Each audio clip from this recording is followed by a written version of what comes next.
Morning, Debbie. Morning, Kirsty. Thanks for joining me this morning. For those of you watching or listening to this, Debbie Collins started her career in the private sector before working in the public sector. So Debbie was the Finance and Commercial Director for SB Cares, which is a social care services provider owned by Scottish Borders Council.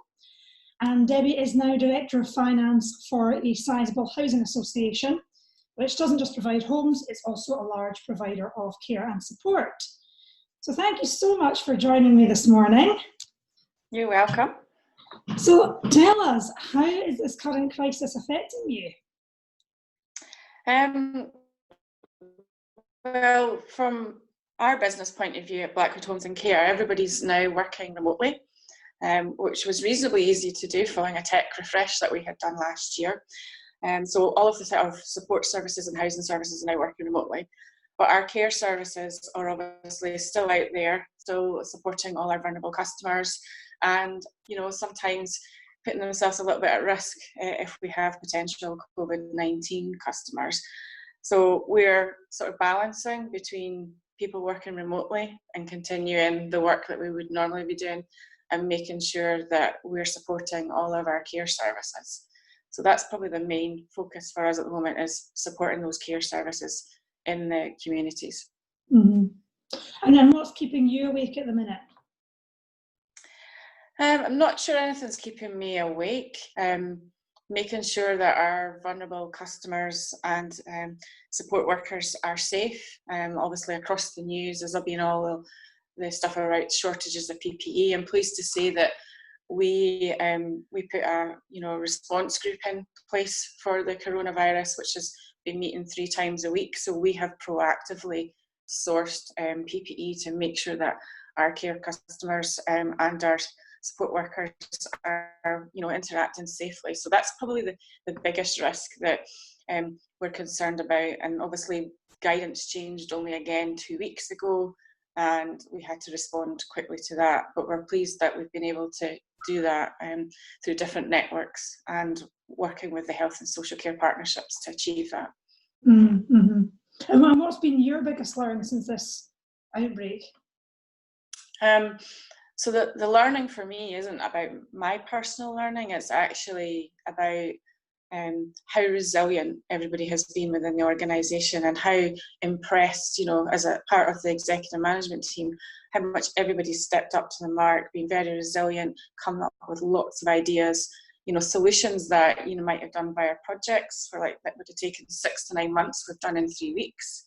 We are a very digital organisation. We offer our care services through Clevercogs, our sort of digital care offering, and we've just, as an organisation, taken a leap forward again on a digital platform. So it's really exciting that we've been able to achieve that in such a short space of time. And actually that's really interesting how you've managed to achieve a lot in a short space of time. What's led to that? How have you managed to actually coordinate yourselves and do that?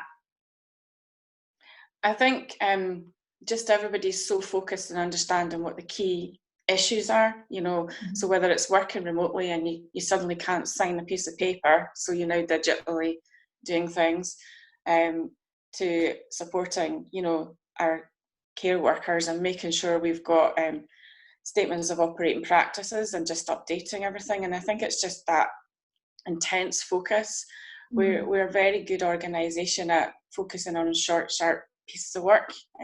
Our AGM is a good example of that, where we bring a lot of our tenants and customers in to have a day out, and how quickly we set that up is a good example of what we already do. And it's actually taking that discipline that we do there and applying it to responding to COVID-19. Mm-hmm. Great. And if I was to ask you to look into your crystal ball, what do you think is going to be different in the world from an organisation or business point of view when we've come through this? I've been thinking about that quite a lot, and often I speak to my other half about that, and it's interesting because we actually think that, when you talk about the social distancing and things like that, we think eventually that will just get back to normal. I think from a business point of view, I think people, businesses will be much more prepared for something like this. As a housing association, you carry cash reserves anyway. So we always had cash reserves for at least 3 months worth of, payments and, to suppliers and to staff. And I think some businesses are being caught out that way. So I think from a business point of view, I think that maybe mean that people will hold on to cash a lot more, because one of the key messages that are coming out is cash is king. Mm-hmm. And I just think that's the kind of key area that the businesses will now focus on going forward when they come back out of this. Mm-hmm. It sounds like what I'm hearing is that Blackwood have done a lot of things right, been really focused, reactive, got cash reserves. Is there anything that you'll take away from this to implement for the future that maybe you weren't doing? We've very quickly had to revisit all our business continuity plans, and I think that's an area that we probably hadn't focused on as much as we'd liked and kept those up to date as maybe what we should have done. And that's an area that we will probably revisit on a more regular basis. Having worked for Scottish Borders Council for a while and seen, their emergency planning and the focus on the business continuity plans, which you reviewed every 6 months. I suppose it's a bit of that kind of practice, bringing that into our organisation and just making sure that we think about every eventuality, although you wouldn't normally plan for a pandemic. I think it's important that that's obviously now on our radar, because we don't know how long this is going to last and the peaks and troughs that are going to happen, or the waves as they call it, whether it's going to happen again. I think business continuity will be a very interesting topic of discussion, and I'd love anyone listening to this to write any comments on that, because I'm just really keen to hear what other people are thinking about that. Because I've thought before, how you have an annual sort of fire alarm test. Will people want actually more of an annual business continuity test where they just throw a scenario out there and see how they can deal with it for a day? Yeah, definitely. We will see. So what piece of wisdom or words of positivity would you like to share with your peers?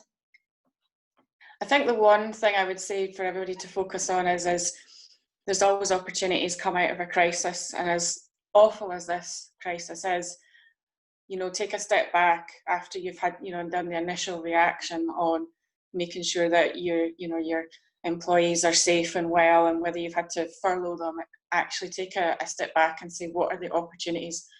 What new work, revenue streams are there? How can you work differently? How can you capitalize on, maybe, like I talked earlier about that resilience and seeing all the, the new ideas coming out? How do you capitalize on all that? So there's definitely opportunities out there that come from this, and just go look for them. Brilliant. Thank you so much for sharing. You're welcome, Kirsty. Have a good day. You too. Speak to you soon. Bye.